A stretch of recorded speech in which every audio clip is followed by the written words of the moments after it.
എൻ്റെ എല്ലാ പ്രിയപ്പെട്ട കൂട്ടുകാർക്കും ഞങ്ങളുടെ പുതിയൊരു വീഡിയോയിലേക്ക് വീണ്ടും ഹൃദ്യമായ സ്വാഗതം. നമ്മൾ ഉണ്ടാക്കാൻ പോകുന്നത് ഒരു ഔഷധ ബജ്ജിയാണ് കേട്ടോ. അതായത് പനിക്കൂർക്കയില ഉപയോഗിച്ച്. നിങ്ങൾക്ക് എല്ലാവർക്കും അറിയുണ്ടാവുമായിരിക്കും പനിക്കൂർക്ക ഏതൊരു കാലാവസ്ഥയിലും നല്ല മിതമായ ഇഷ്ടം പോലെ സമൃദ്ധമായിട്ട് വളരുകയും അതുപോലെ തന്നെ പ്രത്യേകിച്ച് പരിചരണം ഒന്നും ഇല്ലാതെ തന്നെ ധാരാളം ഇലകൾ ഉണ്ടാവുകയും ചെയ്യുന്നൊരു ചെടിയാണ് കേട്ടോ പനിക്കൂർക്ക. ഇത് ഒരുപാട് നല്ല ഔഷധ ഗുണങ്ങളുള്ള ചെടിയാണ്. ഇതിൻ്റെ ബെനിഫിറ്റ്സ് നമുക്ക് അറിയുക തന്നെ വേണം. കാരണം ഇത് നമ്മൾ വളർത്തണം, എല്ലാ വീടുകളിലും അത്യാവശ്യമായിട്ട് വളർത്തേണ്ട ചെടിയാണ്. പനി, ജലദോഷം, ചുമ എന്നിവയ്ക്കൊക്കെ നല്ല അടിപൊളി മരുന്നായിട്ട് നമുക്കിത് ഉപയോഗിക്കാം.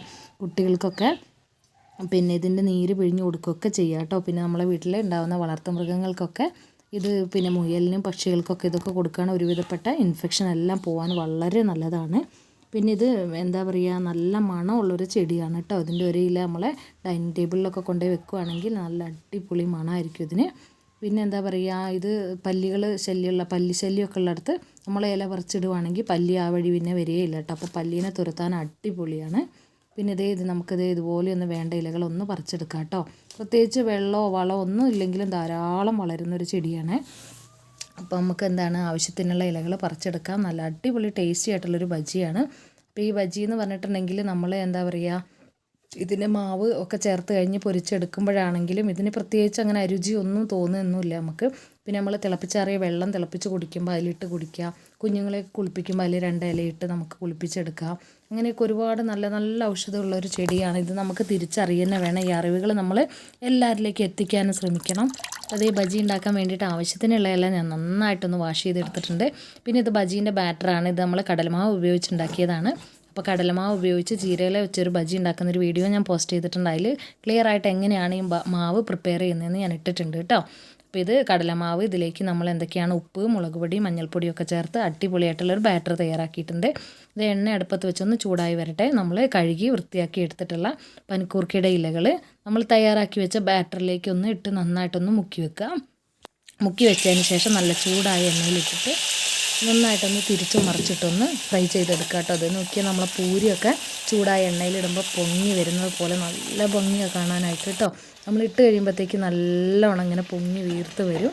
നല്ല ടേസ്റ്റുമാണ് അതുപോലെ തന്നെ കഴിക്കാനായിട്ട്. ഇലേൻ്റെ ഞെട്ട് ഇതുപോലെ ഒന്ന് നീട്ടിയെടുക്കണേ.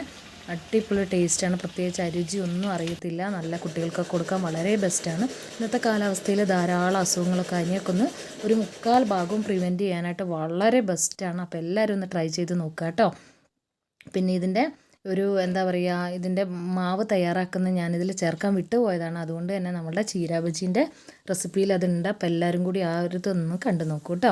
അപ്പോൾ ഇത് നല്ല അടിപൊളിയായിട്ട് നല്ല ക്രിസ്പിയാണ്, എന്നാൽ വളരെയധികം ടേസ്റ്റിയാണ്. പിന്നെ ഈ പനിക്കൂർക്കയില നമ്മൾ പിന്നെ മാർക്കറ്റിലൊക്കെ മറ്റേ ഈ മരുന്ന് കടയിൽ കിട്ടുന്ന ഗോപി ചന്ദനാദി ഗുളികയുണ്ടല്ലോ, കുട്ടികൾക്കൊക്കെ പനിക്ക് കൊടുക്കുന്നത്, ആ ഒരു ഗുളിക ഉണ്ടാക്കുന്നത് ഇതിൻ്റെ ഇല ഉപയോഗിച്ചാണ് കേട്ടോ. അപ്പോൾ ഒരുപാട് ഔഷധ ഗുണങ്ങളുണ്ട്. ഇത് എന്താ പറയുക, കമ്പുകളൊന്ന് വെള്ളത്തിലിട്ട് വെച്ചതിന് ശേഷം ഒരാഴ്ച ഇട്ട് വെക്കുമ്പോഴത്തേക്ക് അതിൽ വേര് വരും. ആ വേരുള്ള ഭാഗം എടുത്ത് നട്ട് കഴിഞ്ഞാൽ നമുക്ക് ധാരാളം ഇത് വീട്ടിൽ വളർത്തിയെടുക്കാം കേട്ടോ. ഇത് തിരിച്ചറിയുക എന്നുള്ളത് വളരെ അത്യാവശ്യമാണ്. ഇതിൻ്റെ ഇല നല്ല കട്ടി കൂടിയതും തണ്ട് ചതുരാകൃതിയിലുമാണ് കേട്ടോ. പിന്നെ കുട്ടികൾക്കൊക്കെ കൊടുക്കാൻ വേണ്ടിയിട്ട് ഇതുപോലെ ഒന്ന് ഈർക്കലിൽ നമ്മൾ കോർത്തെടുത്തതിന് ശേഷം നല്ല കനലുള്ള അടുപ്പിൽ വെച്ചിട്ടൊന്ന് നന്നായിട്ട് ചൂടാക്കിയിട്ട് നീര് പിഴിഞ്ഞെടുക്കുക. എന്നിട്ട് അതിൽ കുറച്ച് തേനും ചേർത്ത് കൊടുത്താൽ വലിയവർക്കും കുട്ടികൾക്കൊക്കെ ചുമയ്ക്കൊക്കെ വളരെ നല്ലൊരു മരുന്നായിട്ട് ഉപയോഗിക്കാം കേട്ടോ. അപ്പോൾ ഇതെല്ലാവരും ഈ ആശ്വാസസ്യം എല്ലാവരും തന്നെ വീട്ടിൽ വളർത്തുക. അപ്പോൾ ഇതിൻ്റെ എല്ലാ ഗുണങ്ങളും നിങ്ങളെല്ലാവരിലേക്കും ഒന്ന് പകർന്നു കൊടുക്കുക. അപ്പോൾ ഞങ്ങളുടെ ഇന്നത്തെ വീഡിയോ ഇഷ്ടപ്പെട്ടിട്ടുണ്ടെങ്കിൽ ഒന്ന് ലൈക്ക് ചെയ്യാനും നിങ്ങളറിയുന്ന അറിവുകളൊന്ന് ഇതിൻ്റെ അടിയിലൊന്ന് കമൻ്റായിട്ടും രൂപപ്പെടുത്താൻ മറന്നു പോകല്ലേ കേട്ടോ. അപ്പോൾ എല്ലാവരോടും ഒരുപാട് സ്നേഹം. Thank you for watching. പിന്നെ എന്താ പറയുക, ഇങ്ങനത്തെ ഒരുപാട് നല്ല നല്ല അറിവുകൾ കിട്ടുന്ന വീഡിയോസ് നിങ്ങൾ എന്താ പറയുക, നമ്മൾ എല്ലാവരും ഇങ്ങനത്തെ അറിവുള്ള വീഡിയോസൊക്കെ നമ്മൾ ഷെയർ ചെയ്ത് കൊടുക്കുക. അപ്പോൾ ഒരുപാട് ആളുകൾക്കിത് എന്താണ് ഉപകാരപ്പെടട്ടെ കേട്ടോ. അപ്പം നമ്മുടെ എന്താണ് ഇന്നത്തെ ഇപ്പോൾ ധാരാളം ഈ ഒരു കാലാവസ്ഥയിലൊക്കെ വരുന്ന ധാരാളം അസുഖങ്ങളൊക്കെ ഉണ്ടല്ലോ, അതിനെയൊക്കെ പ്രിവെൻറ്റ് ചെയ്യാനായിട്ട് വളരെ ബെസ്റ്റായിട്ടുള്ളൊരു മരുന്നാണ് ഇതുപോലെ എടുക്കുന്ന നീര് കേട്ടോ. അപ്പോൾ അത് കുട്ടികൾക്കൊക്കെ ശിരസിലൊക്കെ ചേർക്കാനൊക്കെ നല്ലതാണ്. അപ്പോൾ എല്ലാവരോടും ഒരുപാട് സ്നേഹം. Thank you.